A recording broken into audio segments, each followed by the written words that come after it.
জয়রোল মতো কল্যাণ পরিষদ কর্তৃক আয়োজিত সাপ্তাহিক টক শোতে আপনাকে স্বাগত। আমরা জানি আপনারা প্রতি সপ্তাহে অধীর আগ্রহে বসে থাকেন আমাদের এই মতুয়া টক শো শোনার জন্য। গতকাল আমাদের যে সাপ্তাহিক সময় ছিল, অর্থাৎ প্রতি শুক্রবার সন্ধ্যা 6টায়, আমরা নেটওয়ার্কের দুর্বলতার কারণে আমরা আমাদের অতিথিকে যোগ করতে পারিনি, যার কারণে আমরা গতকাল আমাদের প্রোগ্রামটি করতে পারিনি। কিন্তু আজ আমাদের ঠাকুর শিল্পী করেছেন, আজ আমরা সেটা সক্ষম হয়েছি এবং আপনাদের গতকাল বলে দিয়েছি যে আমাদের আজকের অনুষ্ঠানটি বিকাল 4টায় শুরু হবে। তার ধারাবাহিকতা আমি আজকে শুরু করতে যাচ্ছি। আজকে আমাদের অতিথি আছেন গণপ্রজাতন্ত্রী বাংলাদেশ সরকারের মুক্তিযুদ্ধ বিষয়ক মন্ত্রণালয়ের সম্মানিত উপসচিব এবং মতুয়া সমাজের অন্যতম কর্ণধার এবং মতুয়া সমাজের গর্ব, আমাদের অহংকার, ডক্টর দুলাল কৃষ্ণ রায় মহোদয়। তিনি আমাদের সাথে আছেন। তিনি আপনাদের সেই পূর্ণ শ্রী শ্রী হরিচাঁদ ঠাকুর, তার যে অলৌকিকত্ব, অর্থাৎ তার জীবদ্দশায় যে অলৌকিক ঘটনা আমাদের উদাহরণ হিসেবে রেখে গেছেন, সেই বিষয়ে আজ তিনি আমাদের শোনাবেন। আমি তেমন আর ভূমিকা নিব না, আমি সরাসরি চলে যাবো আজকের আলোচকের কাছে। ডক্টর দুলাল কৃষ্ণ রায় মহোদয়, আপনি কি আমার কথা শুনতে পাচ্ছেন? হ্যাঁ, শুনতে পাচ্ছি। তো আমরা আপনার সেই আলোচনা শুনতে চাই, যে আলোচনার মাধ্যমে সেই পূর্ণ ব্রহ্ম শ্রী শ্রী হরিচাঁদ ঠাকুরের অলৌকিকত্ব যে ঘটনাগুলো ফুটে উঠেছে, যদিও অল্প সময়ের মধ্যে সম্পূর্ণ ঘটনা আমরা শুনতে পারবো না, তারপরেও যতটুকু শুনতে পারি বা এই কাহিনীগুলো আমাদের সচরাচর আমরা শুনে থাকি না, আশা করি সেরকমই কয়েকটা কাহিনী আমাদের শোনাবেন বা সেরকম কয়েকটি ঘটনা আমাদের শোনাবেন। ধন্যবাদ। ধন্যবাদ তাপস। হরিচাঁদ, গুরুচাঁদ, তারকচাঁদ, গোপাল চাঁদ, প্রীতি প্রেমানন্দে হরিধ্বনি করো। পতিত পাবন পূর্ণ ব্রহ্ম শ্রী শ্রী হরিচাঁদ ঠাকুরের অলৌকিকত্ব নিয়ে আলোচনা করার জন্য অনুরোধ জানিয়েছেন তাপস কুমার বসু। তাপস কুমার বসুর এই যে মহান উদ্যোগ, মতুয়া কল্যাণ পরিষদ থেকে সে অনলাইনে প্রতি সপ্তাহে সরাসরি মতুয়া দর্শনের উপর, পূর্ণব্রহ্ম শ্রী শ্রী হরিচাঁদের লীলা মহত্বের উপর যে আলোচনার আয়োজন করে থাকে, আমি ব্যক্তিগত পক্ষ থেকে তাকে ধন্যবাদ জানাই। তার এই উদ্যোগকে স্বাগত জানাই। রমনা শ্রী শ্রী হরিচাঁদ মন্দির প্রতিষ্ঠার লগ্নে যে কয়টি তরুণ ছেলে আত্মনিবেদিত হয়ে ভূমিকা রেখেছিল, তাদেরই একজন এই তাপস কুমার বসু। তার এই উদ্যোগ আমি আন্তরিকভাবে স্বাগত জানাই। সকল মতুয়া দর্শক শ্রোতারা তার এই উদ্যোগের মাধ্যমে হরিচাঁদের অনেক অলৌকিক লীলা সম্পর্কে অবগত হবে, তার ভক্তদের সম্পর্কে অবগত হবে, মতুয়া দর্শন সম্পর্কে সম্যক জ্ঞান লাভ করতে পারবে। আমরা তারপর যুগ অবতার ভগবান শ্রীকৃষ্ণ গীতায় অবতার রূপে ধরাধামে তার অবতীর্ণ হবার কারণ অত্যন্ত সুন্দর ও পরিষ্কার রূপে বর্ণনা করেছেন। ইয়াদা ইয়াদা হি ধর্মস্য গ্লানির্ভবতি ভারত অভ্যুত্থানম ধর্মস্য তদাত্মনং সৃজম্যহম পরিত্রাণায় সাধুনং বিনাশায় দুষ্কৃতম ধর্ম সংস্থাপনার্থ সম্ভবামি যুগে যুগে। যখন যখন পার্থ ধর্মে হয় গ্লানি, অধর্মের অভ্যুত্থান, শ্রেয় মার্গের হানি, তখন তখন আমি হই অবতার, অলৌকিক মময়া করিয়া বিস্তার। সাধুর রক্ষণ তথা সৃষ্টের পালন, দুষ্টের দমন তথা ধর্ম সংস্থাপন করিবার হেতু করি মায়াকে স্বীকার। যুগে যুগে অবতীর্ণ হই বারবার। যুগে যুগে ধরাধামে যখন পাপে পরিপূর্ণ হয়েছে, তখনই তিনি অবতার রূপে আবির্ভূত হয়েছে। তাই তো যুগ অবতার রূপে আমরা দেখতে পাই সত্যে নারায়ণ, ত্রেতায় রাম, দাপরে শ্রীকৃষ্ণ, কলিতে গৌরাঙ্গ মহাপ্রভু। রামায়ণ গায়কদের কণ্ঠে আমরা শুনতে পাই, রাম তো মনুষ্য নয় গোলকের হরি, সীতা তো মানবী নয় গোলক ঈশ্বরী। আবার বৈষ্ণব পদাবলী গণ গেয়েছেন, যেই নাম সেই কৃষ্ণ ভজনিষ্ঠা করি, নামেরও সহিতে আছে আপনি শ্রীহরি। গৌরাঙ্গ মহাপ্রভু এসে ঘোষণা দিলেন, হরের নাম হরের নাম হরের নামইব কেবলম, কলই নাস্তব্য নাস্তব্য গতির অন্যথা। এই পাপাচ্ছন্ন কলিজীবের হরিনাম বিনে কোনো গতি নেই, গতি নেই, গতি নেই। ত্রেতা ও দ্বাপার যুগে অবতীর্ণ হয়ে ভগবান ধনুর্বাণ ও সুদর্শন চক্র দ্বারা অনেক দূরত্ব পাপীদের বধ করেছেন। কলিযুগে গৌরাঙ্গ মহাপ্রভু আর অস্ত্র হাতে নিলেন না, তিনি এলেন নামস্ত্র নিয়ে। নামে প্রেমে মাতোয়ারা করে পাপাচ্ছন্ন কলির জীবকে উদ্ধারে ব্রত হলেন গৌর সুন্দর। তিনি উদ্ধার করলেন জগাই মাধাই, কিন্তু কট্টর ব্রাহ্মণ্যবাদের জাতাকলে পিষ্ট হয়ে তিনি তার কাঙ্ক্ষিত উদ্দেশ্য অসমাপ্ত রেখেই লীলা সম্বরণ করলেন। মহাপ্রভু সন্ন্যাস নিয়ে চলে যাওয়ার সময় সচী মাতা কেঁদে কেঁদে বলেছিলেন, নিমাই তুমি যদি এভাবে মাকে ত্যাগ করে চলে যাও, তাহলে ব্রহ্মাণ্ডে মাকে আর কে মানবে? মাকে সান্ত্বনা দিয়ে নিমাই বলেছিল, তোমাকে ছাড়িতে মাতা শক্তি কি আমার, তব গর্ভে জনম লব আরো 2 বার, শেষ লীলা করিব আমি ঐশন্য বনে। তাই তো মাকে দেওয়া কথা রাখতে পূর্ব প্রতিশ্রুতি মোতাবেক ঐশন্য কোণে গোলক বিহারী হরি স্বনামে আবির্ভূত হলেন। সমস্ত সুতিকাকার উজ্জ্বল আলোয় উদ্ভাসিত হয়ে গেল। আবির্ভূত হয়ে শিশু হরিচাঁদ ঘোষণা করলেন, আমি হরি, আমি হরি, আমি হরি। ধাত্রী মাতা সহ উপস্থিত রমণীকুল অভিভূত হয়ে গেলেন। 1218 সালের মধু কৃষ্ণ ত্রয়োদশীর পুণ্য তিথিতে বায়ু গর্ভে অবতীর্ণ হলেন পতিত পাবন পূর্ণ ব্রহ্ম শ্রী শ্রী হরিচাঁদ ঠাকুর। রামকান্তের বরে যশোমন্তর ঘরে মাথা অন্নপূর্ণার উদরে আবির্ভূত হয়ে পূর্ণ ব্রহ্মপতিত পাবন শ্রী শ্রী হরিচাঁদ ঠাকুর শৈশব থেকে শুরু করে জীবদ্দশায় এমনকি মানব লীলা সংবরণের পরেও অগণিত অলৌকিক লীলা দেখিয়েছে। সে সকল লীলার মধ্যেই ফুটে ওঠে তার অলৌকিকত্ব। এ স্বল্প পরিসরে তার লীলা মাহাত্ম্য বলে শেষ করা সম্ভব নয়। তবু ভক্ত হৃদয়ের তৃষা মিটাতে ভক্ত চরণধুলি মাথায় নিয়ে ভক্ত কৃপা আশীর্বাদ সম্বল করে যৎ কিঞ্চিত চেষ্টা করব ঠাকুরের লীলা মাহাত্ম্য তুলে ধরতে। অবতার পুরুষগণের মুখে পদাবলী কীর্তনীয়দের মুখে এমনকি ভগবত পাঠকগণের মুখেও প্রায়শই ভগবানের একটি শাশ্বত বাণী আমরা শুনতে পাই, আমি হতে আমার নাম বড়, নাম হতে আমার ভক্ত বড়, আর ভক্ত থেকে ভক্তের চরণ ধুলি আরো বড়। তাই তো ভক্ত পদরেণু পাবার তরে সকল ভক্তের চরণ কমলে সশ্রদ্ধ প্রণাম নিবেদন করছি। ভগবানের থেকে তার নাম বড় এমন প্রমাণ বহুবার দেখিয়েছেন ভগবান। ত্রেতায় রামচন্দ্র স্বয়ং উপস্থিত থেকেও সেতু বন্ধন করতে পারলেন না। সেতু বন্ধন করলো নল নীল, রাম নাম শিলায় লিখে সাগরে ভাসিয়ে দিয়ে। প্রমাণ মিলল হরি নামে এমনি লীলা, ডোবে শোলা ভাসে শিলা। দাপরে সত্যভামা তার তুলাব্রতে প্রমাণ দেখালো, কৃষ্ণ নাম লেখা তুলসী পত্র রাশি রাশি সোনা দানা অপেক্ষাও ভারী। হরি অবতারে পূর্ণ ব্রহ্ম হরিচাঁদ ঠাকুর ভক্তদের দ্বারাই তার লীলা মাহাত্ম্য বেশি প্রচার করেছেন। বাড়ির গরু মারা গেলে বড় ভাই কৃষ্ণ দাস ভৎসনা করে হরিচাঁদকে বলল, ঠাকুরালি করে বেড়াস, ঠাকুরালি দিয়ে গরু বাঁচিয়ে দেখা দেখি কেমন পারিস। হরিচাঁদ রাগত স্বরে বিশ্বনাথকে আদেশ দিল, যা বিশে মরা গরুকে লাথি দিয়ে বাঁচিয়ে দিয়ে আয়। বিশ্বনাথ ভয়ে ভয়ে গরুর কাছে গিয়ে মনে মনে হরিচাঁদকে স্মরণ করে গরুকে জোরে এক লাথি দিতেই মরা গরু উঠে দৌড় দিল। বিশ্বনাথের হরিচাঁদের প্রতি অগাধ ভক্তি জন্মেছিল সেই দিন, যেদিন সংসারের কাজ না করার জন্য বিষেকে বেদম প্রহার করেছিল তার বড় ভাই। দৌড়ে এসে সখা হরিচাঁদকে বলল, জানিস হরি, দাদা আমাকে এত মার মারলো, আমি একটুও ব্যথা পাইনি।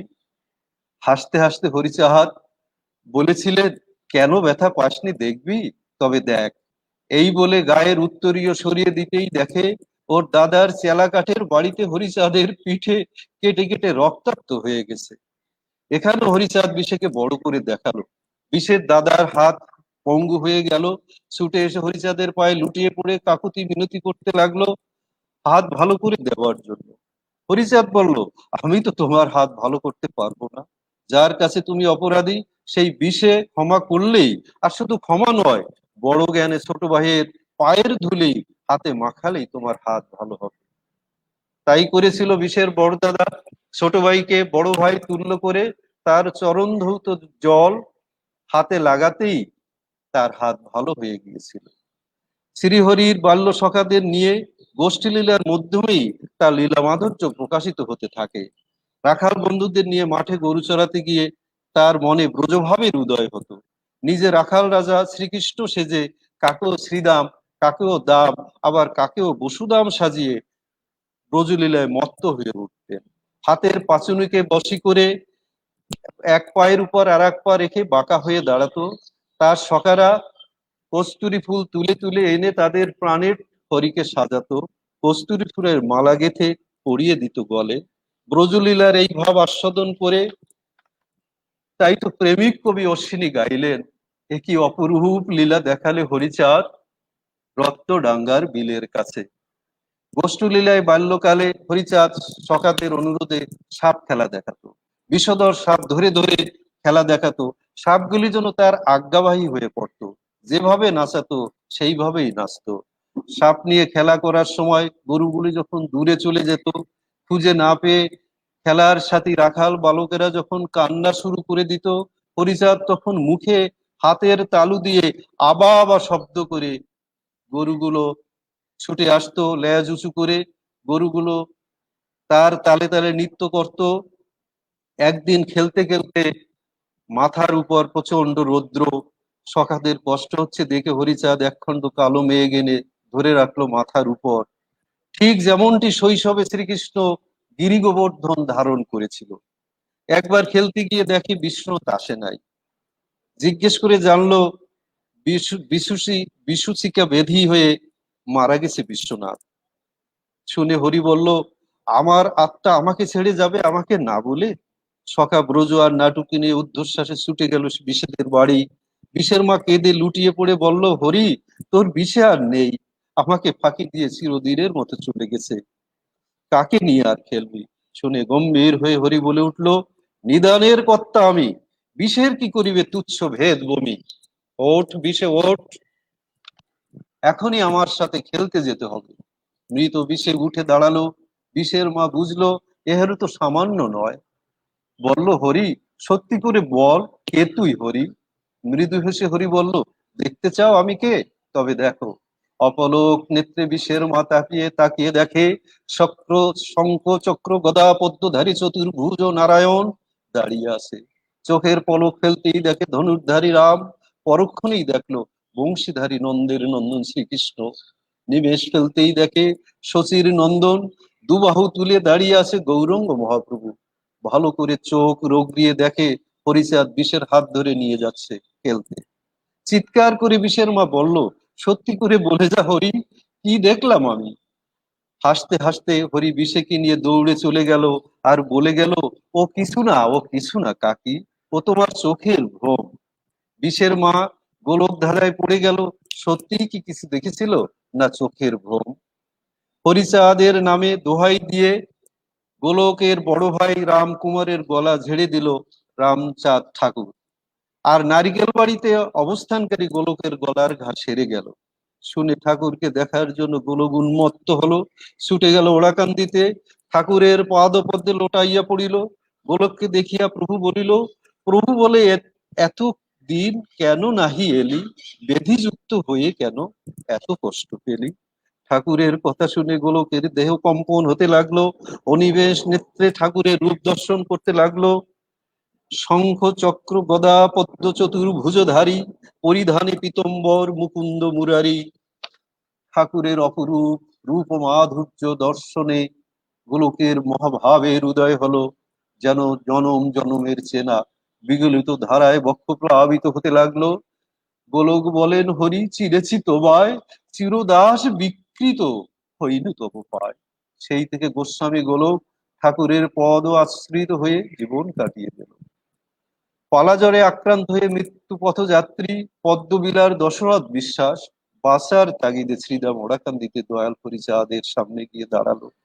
দশরথ বৈষ্ণব মতের অনুসারী, তাই ঠাকুরের অনেক অলৌকিক এমনকি ঐশ্বরিক ক্ষমতার কথা শুনেও মনে প্রাণে ঠাকুরের প্রতি বিশ্বাস স্থাপন করতে পারেন নাই। অন্তর্যামী ঠাকুর হরিচাঁদ বলে উঠলেন, দশরথ তুই তো বিশ্বাস বংশের মানুষ, আমি অবিশ্বাস। আমাতে তোর বিশ্বাস নেই, তবে কেন এলি হেতায়? আগে বিশ্বাস স্থাপন কর, তুই মুক্তি পাবি। অপরাধ হয়েছে ক্ষমা করো বলে ঠাকুরের পায়ের উপর লুটিয়ে পড়লো দশরথ বিশ্বাস। কোনো ভক্ত যখন ঈশ্বরে সমর্পিত হয়, তখন ভক্তের ভগবান কি আর হইতে পারেন? মস্তকের উপর হাত উত্তোলন করে আশীর্বাণী করলেন দয়াল হরিচাঁদ, আর সাথে সাথে দশরথের কঠিন পীড়া সেরে গেল। সত্যি হরিচাঁদ দয়াল অবতার, পতিত পাবন। মল্লকান্দির মৃত্যুঞ্জয় একজন বড় মাপের বৈষ্ণব। একবার রসপিত্ত বেধিতে মরার উপক্রম হলেন। অসহনীয় পেটের ব্যথায় গড়াগড়ি যান, যন্ত্রণা সহ্য করতে পারে না, বাঁচার কোনো উপায় নাই। যন্ত্রণা সহ্য করতে না পেরে কালকুট বিষ কিনলেন, খেয়ে জীবন ত্যাগ করবেন। শ্রীদার মরাকান্দির হরিচাঁদ ঠাকুরের অনেক লীলা ও গুণের কথা তিনি শুনেছেন।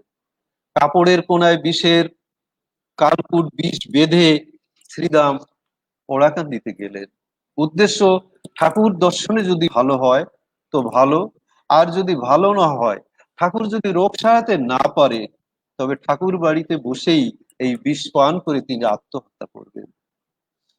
ঠাকুরের সামনে গিয়ে মৃত্যুঞ্জয় দাঁড়াতেই অন্তর্যামী ঠাকুর বললেন, মৃত্যুঞ্জয়, এলি ওরা কান্দি, পরিধানের কাপড়েতে কি আনিলি বান্দি?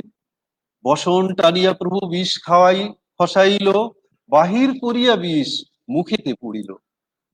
শক্তিশালী কালকুট বিষ ঠাকুরের কিছু হলো না দেখে মৃত্যুঞ্জয় বুঝলো, এ ঠাকুর তো সামান্য ঠাকুর নয়, ইনি সত্যি সত্যি সেই গোলক বিহারী শ্রীহরি।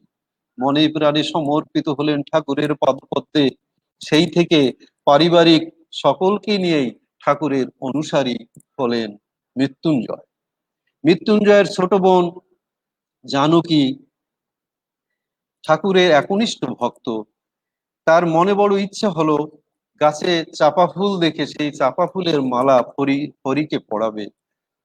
চাপা ফুলের মালা গেঁথে ভাবাবেশে শূন্যে ছুড়ে দিল সেই চাপা ফুল। এদিকে মৃত্যুঞ্জয় গিয়েছিল ওরাকান্দিতে ঠাকুরকে আনতে। ঠাকুর দর্শনে সে হতবাক হয়ে গেল।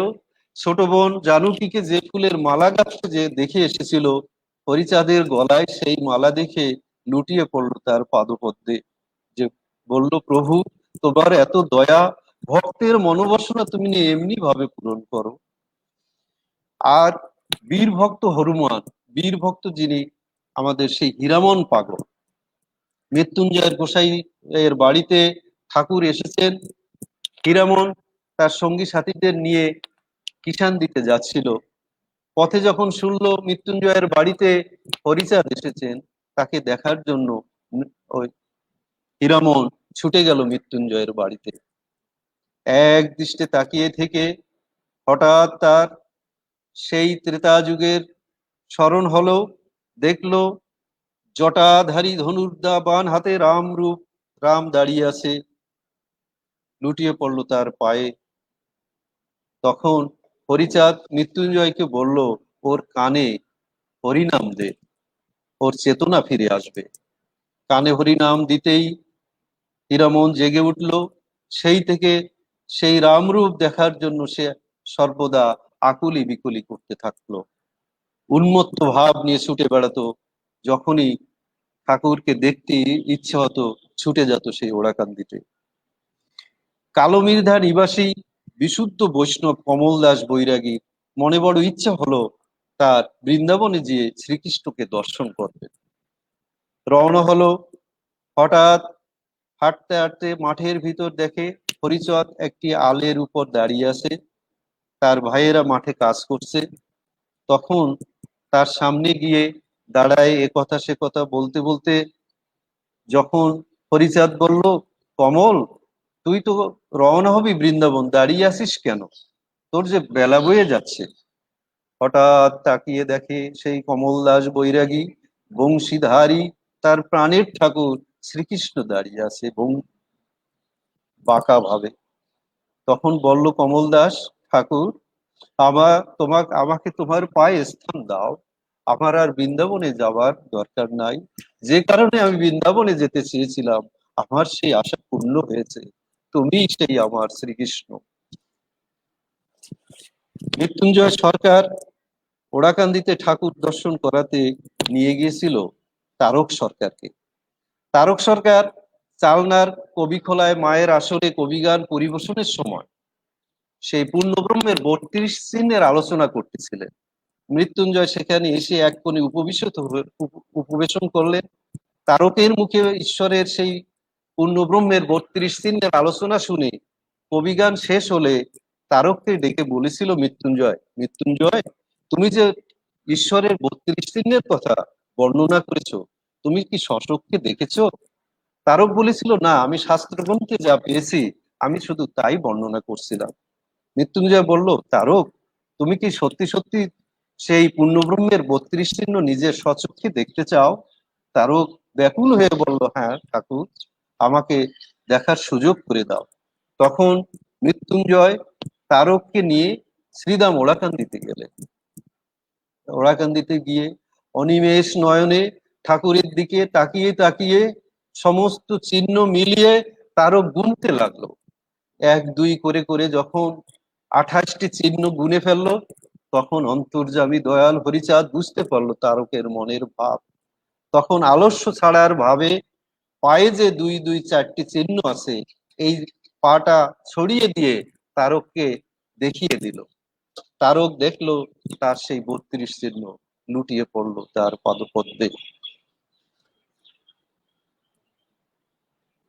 সত্যিকার অর্থেই ভক্তের ভগবান ছিলেন দয়াল হরিচাঁদ। আর তাই তো বারে বারে তিনি ভক্ত অঙ্গের সকল আঘাত আকর্ষণ করে নিজের কোমল অঙ্গে ধারণ করেছেন। ভক্ত দশরথের পিঠে জুতা দিয়ে বেদম প্রহার করেছিলেন কুচক্রী নায়েক। সকল আঘাতের দাগ পিঠে ধারণ করলেন দয়াল হরিচাঁদ। আর তাই তো দশরথ কোনো ব্যথা অনুভব করতে পারলো না, ব্যথা অনুভব করেছিল না। একবার আপনারা সকলেই জানেন, সেই বীর ভক্ত হীরামন বালা তার কাকার চক্রান্তে এবং তাকে ভূতে পেয়েছে এরূপ একটি গুজব উঠিয়ে বীর ভক্ত হীরামনকে পিঠ মোড়া দিয়ে শক্ত করে বেঁধে আঙ্গুলে নখের ভিতর খেজুরের কাঁটা ঢুকলেন দুষ্ট কালাচাঁদ ফকির। বড় বেকি দাও পুড়িয়ে জ্বলন্ত অঙ্গারের মতো করে হীরামনের পিঠে জোরে চেপে ধরলেন। কিন্তু সকল অত্যাচার, সকল যন্ত্রণা আকর্ষণ করে নিজে ধারণ করলেন ভক্ত বাৎসল্য দয়ার সাগর হরিচাঁদ ঠাকুর। তাই তো হীরামন কিছুই টের পেল না তার সেই যন্ত্রণা। রসরাজ তারক সরকার নড়াইলের লোহাগড়া হাট শেষে সন্ধ্যায় বড় কাতলা মাছের মাথার দিকের অর্ধাংশ নিয়ে মধুমতির তীরে কালনার খেয়াঘাটে যখন উপস্থিত, তখন বেশ রাত হয়ে গেছে। প্রচন্ড ঠান্ডা, কনকনে হাওয়া বইছে, ঘাটে কোনো মাঝি নেই। ওড়াকান্দিতে বসে ঠাকুর শান্তি মাতাকে ডেকে বললেন, শীঘ্র কম্বল আনো, লেপ আনো, প্রচন্ড শীত করছে। শান্তি মাতা যত কম্বল আনে, যত লেপ এনে ঠাকুরকে ঢেকে দেয়, কিছুতেই শীত কমছে না। ঠাকুর ঠক ঠক করে কাঁপছে। শান্তি মাতা কোনো উপায় না দেখে গোলক পাগলকে ডেকে নিয়ে আসলো।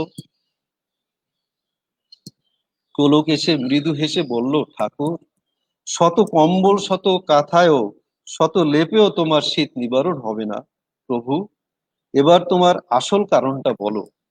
ঠাকুর বললেন, গোলক, শীঘ্র যাও, মধুমতির ওপারে কালনার ঘাটে তারক খালি গায়ে শীতে খুব কষ্ট পাচ্ছে, ওকে পার করে শীঘ্র নিয়ে এসো। গোলক ছুটে গেল এবং নৌকনি ওপার যেয়ে দেখে তারক গোসাই সেই মাছ নিয়ে বসে আছে, বড় কাতলা মাছের মাথার অংশ তাকে পার করে এনেছিল এবং শান্তিমাতা সেই কাতলা মাছের মাথা পাক করেছিল। গোলক, তারক এবং ঠাকুরকে খেতে দিলে তারা পরম তৃপ্তি সহকারে খেয়েছিল এবং গোলক বলেছিল, এমন সুস্বাদু খাদ্য মাতা আগে কখনো খায়নি। আরেকটি বিষয়, এই তারক তার বাড়িতে যখন চাল বাড়ন্ত ছিল, সে বাজারে গিয়েছিল, মনে ইচ্ছা ছিল যে ধারে মাছ কিনে বিক্রি করে যদি কোনো লভ্যাংশ হয়, সেই লভ্যাংশ দিয়ে চাল ডাল কিনে নিয়ে বাড়িতে যাবে। কিন্তু মা বাজারে গিয়ে যখন তাজা একটা বড় কাতলা মাছ দেখলো, তখন তার মনে বড় ইচ্ছা জেগেছিল যে এই কাতলার মাথা যদি আমার দয়াল ঠাকুরকে খাওয়াতে পারতাম, তাই মাছটাকে অর্ধেক কেটে মাথার অংশ ঝুড়িতে ঢেকে রেখে সে লেজের অংশ ভাগ দিয়ে বিক্রি করলো। বিক্রি করতে করতে তার সেই আসল টাকা উঠে গেল। লাভের অংশে দাঁড়ালো সেই মাথার অংশ। এই মাথার অংশ নিয়েই তারও গিয়েছিল ওরাকান্দিতে। সেখানে গিয়ে সে ঠাকুরের বাড়িতে থাকলো, বাড়ির কথা ভুলে গেল। 10-12 দিন পরে ঠাকুর তাকে ডেকে বলল, তারক, তুই তো বাড়ি যাবি না? তুই তো বাজারে করতে হাটে গিয়েছিলি। হুঁশ হলো তারকের মনে। খুব দুঃখ হতে লাগলো, বুক ফেটে যাচ্ছে। ঘরে চাল বাড়ন্ত 10-12 দিন নিশ্চয় সকলে না খেয়ে মারা গেছেন। তাই ঠাকুরকে প্রণাম করে দৌড়াতে দৌড়াতে বাড়ি ফিরে বেঁচে আছে না মরে আছে এই চিন্তা করতে করতে ঘরের পিছনে চুপ করে বসে রইলেন। হঠাৎ মার গলা শুনে ছুটে গিয়ে মার চরণ জড়িয়ে ধরে কেঁদে কেঁদে বলল, মা, তোমরা বেঁচে আছো? কেন বেঁচে থাকবো না? তুই যে ধামা ভরে চাল ডাল পাঠিয়ে দিলি এক বালকের কাছে। তার মা উত্তর দিয়েছিল। কোন বালক? জিজ্ঞেস করলে তারকের স্ত্রী চিন্তামণি বলেছিল, সুন্দর বালক রূপে এসেছিল হেতা, হেন রূপ আমি আর দেখি নাই কোথা। কোথা থেকে সে বালক এসেছিল তারক প্রশ্ন করলে উত্তরে চিন্তামণি বললেন, জানি না কোথায় তার বাড়িঘর, তবে কোথা থেকে এসেছে জিজ্ঞেস করলে মধুর কণ্ঠে বালকটি বলেছিল, ভবের বাজারে আমি মোট বয়ে খাই, যে আমারে মোট দেয় তার বাড়ি যায়। ঠাকুরের এই অপরূপ লীলা, তার উপর যে সমর্পিত হয় তার মোট সে নিজেই বহন করে দেয়। এই একটু আসছে কেন? দেখা যাচ্ছে না? সমস্যা নাই। আমরা জানি যখন হরিচাঁদ এই তার নাম মহত্ব প্রচার করতেছিল তখন বিরোধী একটা চক্র ছিল, তারা পদে পদে বাধা দিত। জোনাসুর কুটির ডিক সাহেবের কাছে কুচক্রী মহল নালিশ জানালো, হরিচাঁদ ঠাকুর কোনো আচার বিচার মানেন না, নারী পুরুষ একত্রে সারা রাত জেগে ঢলাঢলি করে, তারা বেভিচারে লিপ্ত। ধর্ম একেবারে রসাতলে গেল। ভাবে উন্মুক্ত হয়ে তারা গড়াগড়ি যায়, আবার ক্রন্দনও করে। ডিক সাহেব ভাবনায় পড়ে গেল, চোখ দিয়ে জল পড়লে তো সেখানে কোনো বেভিচার হতে পারে না। তাই বিষয়টি ভালো করে বোঝার জন্য হরিচাঁদ তার দলবলকে তলব করলেন। হরিচাঁদ গোলক, হীরামন, মৃত্যুঞ্জয়, দশরথ সহ সবাইকে নিয়ে হরিনাম কীর্তন করতে করতে ডিক সাহেবের আঙ্গিনায় উপস্থিত হলেন। সমবেত ভক্তমণ্ডলী উন্মত্ত কীর্তনে এক ভাব তরঙ্গের সৃষ্টি হলো। কুটি বাড়ির দোতলা থেকে ডিক সাহেবের মা ডেকে বললেন, ডিক, ডিক, দেখ জেসাস খ্রাইস্ট। ডিক সাহেব অপলক নেত্রে তাকিয়ে দেখতে লাগলো হরিচাঁদের মধ্যে যীশু খ্রিস্ট মিশে আছে, মিশে যাচ্ছে, আবার পরক্ষণেই হরিচাঁদ যীশু খ্রিস্টের মধ্যে মিশে যাচ্ছে। সেই হরিচাঁদের ভিতর যীশু খ্রিস্টকে দর্শন করে ডিক সাহেব তার স্ত্রীকে নিয়ে হরিচাঁদের পায়ে গিয়ে আকুল হয়ে কেঁদে কেঁদে উভয়ই বললেন, ঠাকুর, তোমার রাতুল স্মরণে আমাদের ঠাঁই দাও। পতিত পাবন পূর্ণ ব্রহ্ম শ্রী শ্রী হরিচাঁদ ঠাকুর শুধু জীবদ্দশায় নয়, লীলা সম্বরণের পরেও অনেক অলৌকিক লীলা দেখিয়েছেন ভক্তদের মাঝে। পাদুমা গ্রামে কবিখোলায় আদ্যাশক্তি মহামায়ার মন্দির প্রাঙ্গণে কবি গান পরিবেশন করতেছিলেন কবি চূড়ামণি রসরাজ তারক সরকার। ভোরবেলায় বালক রূপে হরিচাঁদ তারককে ডেকে বললেন, ওগো শুনছো, কে যেন একজন নদীকূলে তোমায় ডেকেছেন। তিনি বললেন, তোমাকে দর্শন না দিয়ে তিনি যেতে পারছেন না, শীঘ্র চলো। তারক বিহ্বল চিত্রে ছুটে গেল, দেখে নদীর কিনারায় বালুময় চড়ার উপর স্বয়ং তার প্রাণের ঠাকুর হরিচাঁদ দাঁড়িয়ে আছে। যত কাছে এগোচ্ছে তত ঠাকুর শূন্যে উঠে যাচ্ছেন। দেখতে দেখতে শূন্যে মিলিয়ে গেলেন ঠাকুর। বালুর উপর ঠাকুরের পদচিহ্ন পড়ে আছে। তারক বুঝলো দয়াল ঠাকুর আর নেই, সে দেহ রেখেছে। মনে পড়ে গেল ঠাকুরের সেই কথা। ঠাকুর তারককে বলেছিল, তারক, তুই যেখানে যত দূরেই থাকিস, দেখা না দিয়ে আমি দেহ রাখবো না। ঠাকুরের সেই কথা রাখতেই দেহ রাখার প্রাককালে তারককে দর্শন দিয়ে ঠাকুর এই তার মানব লীলা সংবরণ করেছিল। ভগবান অবতার রূপে ধরাধামে অবতীর্ণ হয়ে বারবার একটি উক্তি করে গেছেন, ভক্ত আমার মাতা পিতা, ভক্ত আমার গুরু, ভক্তগণে নাম রেখেছে বাঞ্ছা কল্পতরু। ভক্ততে খাওয়াইলে খাই, নইলে উপবাসী বা যাই, ভক্তের তরি অচল হলে নিজে বৈঠা বাই। ভগবান যে নিজে বৈঠা বান, আর হরি নামে যে হরি নামে, তার জ্বলন্ত প্রমাণ দেখিয়েছেন হরিচাঁদ ঠাকুর বৈতলির খেয়াঘাটে। ওরাকান্দির মেলা শেষে দলপতি মনু গোসাই তার মতুয়ার দল নিয়ে দেশে ফিরে যাচ্ছেন। বৈতলির খেয়াঘাটে পৌঁছতেই ভয়ানক প্রাকৃতিক দুর্যোগ শুরু হলো। প্রচন্ড ঝোড়ো হাওয়া বৈতলির নদীতে যেন বান ডেকেছে, উথাল পাতাল ঢেউ। ঘাটের মাঝি ভয়ে ভীত হয়ে নৌকা কুলে বেঁধে নিরাপদ আশ্রয় নিল। মনু গোসাই অনেক কাকুতি মিনতি করলো তাদের পার করে দেওয়ার জন্য, কিন্তু কিছুতেই মাঝি পার করতে রাজি হলেন না। মাঝি জাতিতে মুসলমান, তাই একটু ব্যঙ্গ করে বলল, কেন তোমরা হরিবোল হরিবোল বলো, হরি নামের দ্বারা নদী পার হতে পারো না? মনে বড় আঘাত পেল মনু গোসাই, সাথে অভিমানও হলো। দয়ার ঠাকুরের নামে এত বড় কথা, দেখি হরি নামের শক্তি আছে কিনা। সবাইকে ডাক দিয়ে নৌকায় উঠে নাম কীর্তন ধরলেন। হরিবোল হরিবোল বলে মাতাম দিতে লাগলো ভক্তরা। হরি নামে কেন্দ্রে বুক ভাসালো মনু গোসাই। তার আকুতিতে আর থাকতে পারলেন না দয়াল হরিচাঁদ। তিনি অলক্ষ্যে থেকে নিজেই বইটা হাতে নৌকা চালাতে লাগলো। অভূতপূর্ব দৃশ্যের অবতারণা হলো।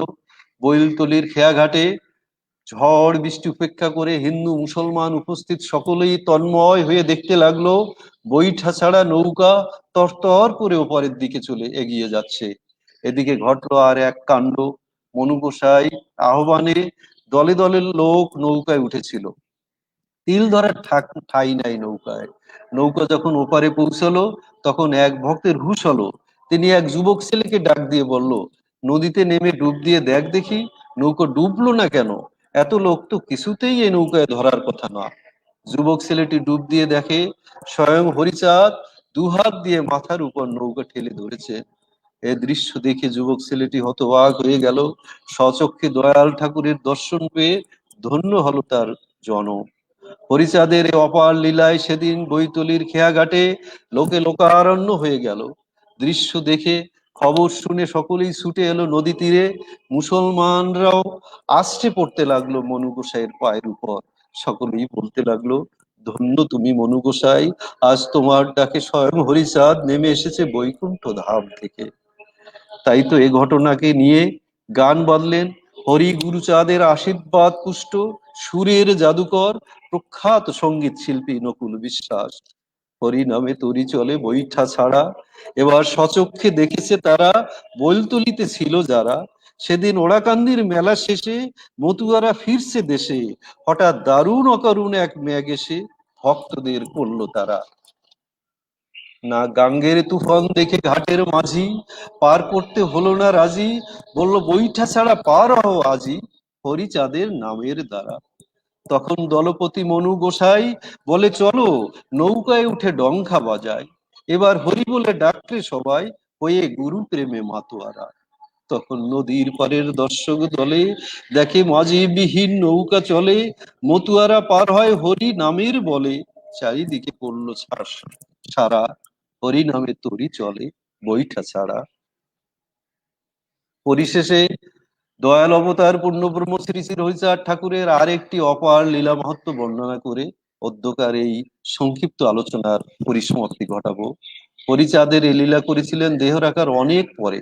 মূল তিনি তো চলে যাননি, দেহ ছেড়ে স্বীয় পুত্র মুক্তি বারিধি শিব অবতার ভগবান গুরুচাঁদের উপর ভর করেছিলেন। গুরুচাঁদের প্রধান ভক্ত লক্ষ্মীখালীর গোপাল চাঁদ সাধু ভক্তদের নিয়ে হরিনাম প্রচারে মত্ত, কিন্তু বিরোধী কুচক্রী মহল গোপাল সাধুকে জব্দ করার সুযোগ খুঁজতেছেন। সুবর্ণ সুযোগ তাদের জুটে গেল।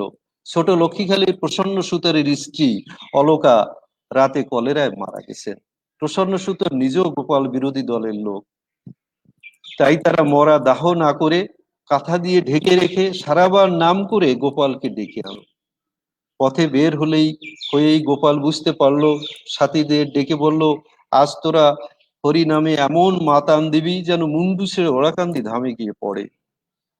দেহের যত শক্তি নিয়ে কর হরি নাম, মুন্ডু ছিঁড়ে যেন পড়ে ওড়াকান্দি ধাম। উঠানে চারিদিকে বিরোধীদের লোকজন জড় হতে লাগলো, উপায় নাই মনে করে প্রাণ পরে হরিনাম করতে লাগলো ভক্তরা।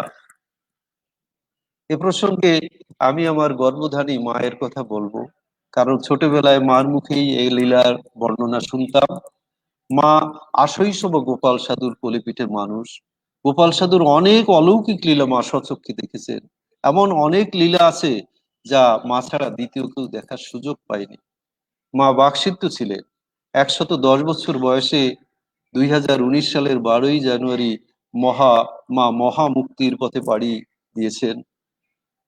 মায়াময় জগৎ ছেড়ে। মার মুখেই শুনেছি সেদিন প্রসন্ন সুতারের বাড়িতে গোপাল চোখের জল ছেড়ে দিয়ে গিয়েছিল, তুমি যেখানে সেখানে থাকো, দেখা দিয়ে প্রাণ রাখো, তুমি না আসিলে প্রাণ আমার বাঁচে না। গোপালের আকুল করা ডাকে সেদিন বৈকুণ্ঠ ধাম থেকে নেমে এসেছিল স্বয়ং শ্রীহরি, ভর করেছিল প্রসন্ন সুতারের উপর। হরিচাঁদের আবেশে প্রসন্ন সুতার তার মৃত্যু স্ত্রীকে বলল, উঠোন ভরা এত লোক আর তুই কাঁথা মুড়ি দিয়ে ঘুমাচ্ছিস, শীঘ্র উঠে গিয়ে ভাত রাত, এদের জন্য ভক্তদের খেতে দে। প্রসন্নরূপী হরি ডাকে মৃত অলকা উঠে দাঁড়ালো। অলকা টলছে, গায়ে যেন চলার শক্তি নেই। হরি বলে, রুগী তবু চাহিতেছে জল, শীঘ্র আইনে দাও, শীঘ্র আনি দাও, রুগী বড়ই দুর্বল। গোপাল বলিল, ওরে ডাব দাও পারি, রোগ ব্যাধি দুর্বলতা সব যাবে ছাড়ি। প্রসন্ন রূপী হরি ১৫-১৬ হাত উঁচু ডাব গাছ থেকে হাত বাড়িয়ে ডাব এনে এক হাতের উপর ডাব ধরে দা ছাড়া অন্য হাত দিয়ে কেটে খেতে দিল অলকাকে। হরির হাতের সঞ্জীবনী সুধা পান করে অলকা পূর্ণ শক্তি ফিরে পেল। ছুটে গেল নিয়ে ঘরে, ফিরে এসে বলল, কি দিয়ে ভাত রাঁধবো, ঘরে যে চাল বাড়ন্ত। প্রসন্ন সুতারের বেশে হরিচাঁদ কীর্তন আসর থেকে এক মুষ্টি ধুলো নিয়ে অলকার হাতে দিয়ে বলল, শুনো মাতা, এই ধুলি নহে তো সামান্য, হরি বলে ছেড়ে দিয়ে পাক করো অন্ন। মায়ের কাছে শুনেছি সেদিন ধুলি দিয়ে অলকা যে ভাত রেঁধেছিল, সুবাসিত প্রায় ১ ইঞ্চি পরিমাণ লম্বা হয়েছিল সেই ভাত। আর সেদিন ওই এক হাঁড়ি ভাত দিয়ে উপস্থিত ভক্তবৃন্দকে তৃপ্তি সহকারে খাওয়ানোর পরেও হাঁড়ির ভাত হাঁড়িতেই থেকে গিয়েছিল। ভোজন শেষে অনেকে সে ভাত নিয়ে গিয়েছিল।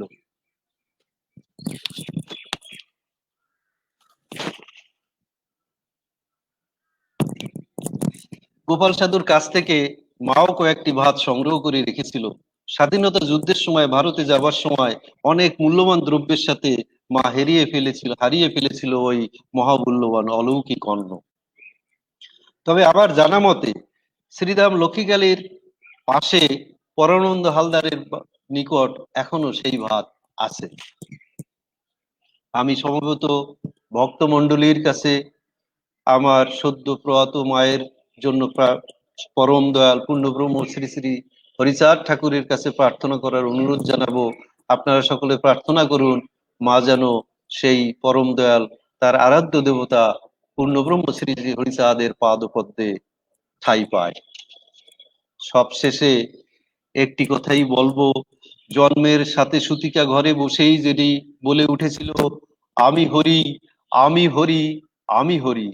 আবার ধরাধাম থেকে এই তার মানব লীলা সংবরণের সময় সমবেত ভক্তদের উদ্দেশ্যে তিনি বলেছিলেন, আমি ক্ষীরোদ ঈশ্বর, দেহে চড়ে গুরুচাঁদে করিলাম ভর।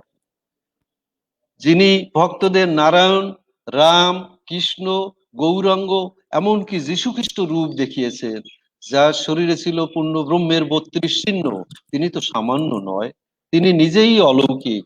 তার অলৌকিক তার লীলা মাহাত্ম্য, তার লীলা মাহাত্ম্য বোঝাও ভার, আর বলে শেষ করাও যায় না।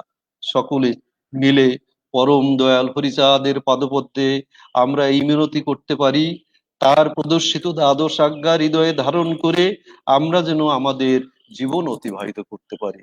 ভালো থাকুন, সুস্থ থাকুন সকলে। জয় জয় হরিচাঁদ, গুরুচাঁদ, তারকচাঁদ, গোপাল চাঁদ, প্রীতি প্রেমানন্দে হরিধ্বনি বল করো। জয় জয় জগজ্জননী শান্তি মাতা সত্যভামা প্রীতি প্রেমানন্দে। হরিধ্বনি করো। হরি বল, হরি বল, হরি বল।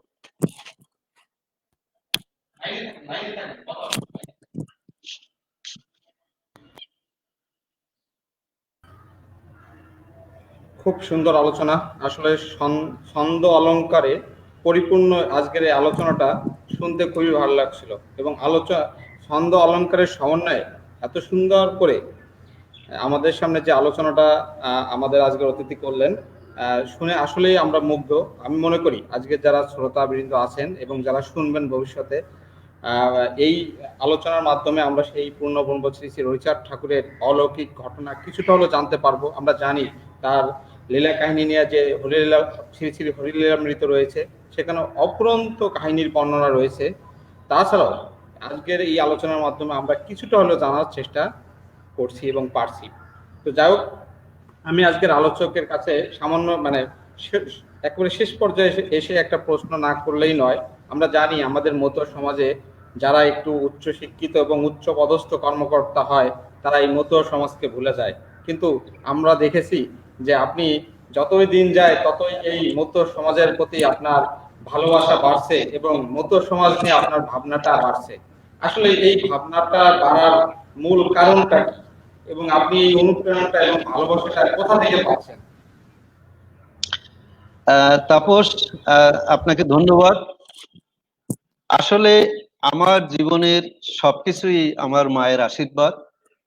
আমি আমার আলোচনার ভিতর উল্লেখ করেছি মা বাকসিদ্ধ ছিলেন। মা আশৈশব গোপাল সাধুর কোলেপিঠে মানুষ। আমার দাদু মায়ের বাবা, ইনি ধাম রক্ষাকারী সেবক ছিলেন, লক্ষ্মীখালী ধামেই পড়ে থাকতেন। মা ছোটবেলায় গোপাল সাধুর অনেক অলৌকিক লীলাও দেখেছেন। সেই মা এই পথেই ছিলেন, এই মতেই ছিলেন, মতুয়া মতে ছিলেন। তিনি সুদূর সেই মোরেলগঞ্জ থেকে ওড়াকান্দিতে প্রায় 30-32 বছর হেঁটে হেঁটে ওড়াকান্দিতে এসেছেন। এবং একটি আশ্চর্যের বিষয় আপনাদের বলি, আমি যখন কর্ম উপলক্ষে গোয়ালন্দ ছিলাম রাজবাড়ী জেলার, তখন মা ওড়াকান্দিতে এসে শুনলো যে এখান থেকে গোয়ালন্দ বেশি না, হেঁটে যাওয়া যায়। তা আপনারা চিন্তা করেন, সেই কাশিয়ানী ওড়াকান্দি থেকে গোয়ালন্দ পর্যন্ত অনেক দূর হেঁটে প্রায় 2:30টার দিক থেকে আমি দেখি মা আমার বড় ভাইকে নিয়ে অফিসের সামনে দাঁড়ানো। আমি হতবাক হয়েছিলাম, হতবাক হয়ে গিয়েছিলাম। যেহেতু মা এই অনুসারী, তাই মায়ের প্রদর্শিত পথেই আমরা ছোটবেলায় যখন একটু বড় হলাম, আমরা অনেকে জিজ্ঞেস করতাম যে আমরা কি এই ধর্মীয় মতে কোনো দীক্ষা টিক্ষা নেওয়ার প্রয়োজন আছে? মা একটি কথাই বলতো, না, তোদের তো দীক্ষা হয়ে গেছে, তোরা তো সবাই এই মতুয়া মতে দীক্ষিত। তা মায়ের সেই বাণী আমরা হৃদয়ে ধারণ করে আমরা 6 ভাই, আমরা সকলেই এই মায়ের অনুসারী। এই, ধন্যবাদ তাপস। আমি আবার আরেকটা প্রশ্ন না করলেই নয়। আপনি এই বর্তমান গণপ্রজাতন্ত্রী বাংলাদেশ সরকারের একজন উপসচিব আছেন। আশা করি, ঠাকুরের কাছে প্রার্থনা করি, আপনি এর পরবর্তী ধাপে যুগ্ম সচিব হবেন, অতিরিক্ত সচিব হবেন, এবং সর্বোচ্চ যে পদমর্যাদা রয়েছে বাংলাদেশ সরকারের সচিব, আশা করি সেই সচিব আপনি হবেন, এই আশাবাদ ব্যক্ত করি। কিন্তু এই কর্মজীবনে মতুয়াদের নিয়ে আপনার কি ভাবনা আছে? একেবারে অল্প সময় আপনি শেষ করবেন, এবং আপনার এই উত্তরের মাধ্যমে আজকে আমরা আমাদের অনুষ্ঠানটা শেষ করব। মুক্তিবারিধি শিব অবতার ভগবান গুরুচাঁদ বলেছেন, আমার পিতার নাম সর্বত্র হইবে প্রচার। এইটাই আমাদের, আমি সকল মতুয়া ভক্তদের একটি কথাই বলবো, যেখানে গুরুচাঁদ নিজে বলেছেন যে জাতির দল নেই সে জাতির বল নেই। মতুয়াদের ভিতর অনেকগুলো সংগঠন আছে, অনেক দল। আমি মনে করি দল আরো হোক, আরো সংগঠন হোক, এতে ক্ষতি নাই। শুধু আমি এই বিভিন্ন সংগঠন, মতুয়াদের যে বিভিন্ন অঙ্গ সংগঠন বা দল মত আছে, সকল অবলম্বীদের প্রতি আমি পূর্ণ শ্রদ্ধা রেখে একটু অনুরোধ জানাবো যে আমাদের জন্য সবার উপরে একটি পরিচয় থাকে, আমরা মতুয়া। আমরা যখনই শুনবো ইনি মহাসংঘ করে, ইনি মিশন করে, ইনি আন্তর্জাতিক মতুয়া প্রচার মহাসংঘ, ইনি যে সর্বভারতীয় মহাসংঘ, যে দলই যে সংগঠনই হোক, আমরা যেন মনের থেকে তার প্রতি কোনো আহ মানে একটা বিদ্বেষ পোষণ না করি। আমি সমবেত ভক্তমণ্ডলীর চরণে হাত রেখেই বলছি যে আমাদের জন্য সবার একটি পরিচয় হয়, আমরা মতুয়া। এবং সেই গুরুচাঁদের অমোঘ বাণী, আমার পিতার নাম সর্বত্র হইবে প্রচার। বিভিন্ন সংগঠনের মাধ্যমে আমাদের সেই একটি উদ্দেশ্যই থাকবে, বিশ্বব্যাপী সেই হরিনাম এর ছড়িয়ে দিতে, হরিনামের প্রচার ঘটাতে। এবং আমাদের সকলেরই যেন একটি উদ্দেশ্য থাকে, সেই সর্বধর্মের নির্যাস যে দ্বাদশ আজ্ঞার ভিতর আছে, সেই দ্বাদশ আজ্ঞা যেন আমরা আমরা নিজেরাই অনুসরণ করতে পারি। এবং আমি মনে প্রাণে বিশ্বাস করি, দ্বাদশ আজ্ঞার যে প্রথম আজ্ঞা, সদা সত্য কথা বলিবে, রামকৃষ্ণ দেবও বলেছেন, সত্যকে আশ্রয় করে থাকা, সত্য কথা বলা কলির তপস্যা। সেই সত্যকে যদি আমরা আশ্রয় করে থাকি, এবং আমি বিশ্বাস করি কেউ যদি 12 বছর সত্যকে আশ্রয় করে থাকতে পারে, তিনি অবশ্যই বাকসিদ্ধ হবে। তাই দ্বাদশ আজ্ঞাকে আমরা মনে প্রাণে আমাদের হৃদয়ে ধারণ করে আমরা আমাদের চলার পথের পথেও, পরপারের পথেও সেই পাড়ের করি যেন আমরা সঞ্চয় করে নিতে পারি। সমবেত মুক্তুয়া ভক্তমণ্ডলীর কাছে এই মিনতি রেখে, এই প্রার্থনা রেখে অধ্যকার এই সংক্ষিপ্ত আলোচনা। এবং আবারও আমি তাপসের এই যে একটি মহতি উদ্যোগ, মতুয়া দর্শন, মতুয়া সম্পর্কে অজানা অনেক তথ্য প্রচারের যে মহতি উদ্যোগ মতুয়া কল্যাণ পরিষদের থেকে তাপস চালিয়ে যাচ্ছে, আমার ব্যক্তিগত পক্ষ থেকে এবং সমগ্র মতুয়া সমাজের পক্ষ থেকে আমি তাকে আন্তরিকভাবে ধন্যবাদ জানাই, সাধুবাদ জানাই এবং অনুরোধ জানাই তাপস যেন তার এই মহতি উদ্যোগ অব্যাহত রাখতে পারে। যে কোনো ধরনের সহায়তার জন্য আমরা সর্বদাই, আমি ব্যক্তিগতভাবেও তাপসকে সহায়তা করার পূর্ণ আশ্বাস দিয়ে আমার বক্তব্য এখানে শেষ করছি। সবাই ভালো থাকুন, সুস্থ থাকুন। হরিচাঁদ, গুরুচাঁদ, তারকচাঁদ, গোপাল চাঁদ, প্রীতি প্রেমানন্দে হরিধ্বনি করো। হরি বল, হরি বল, হরি বল।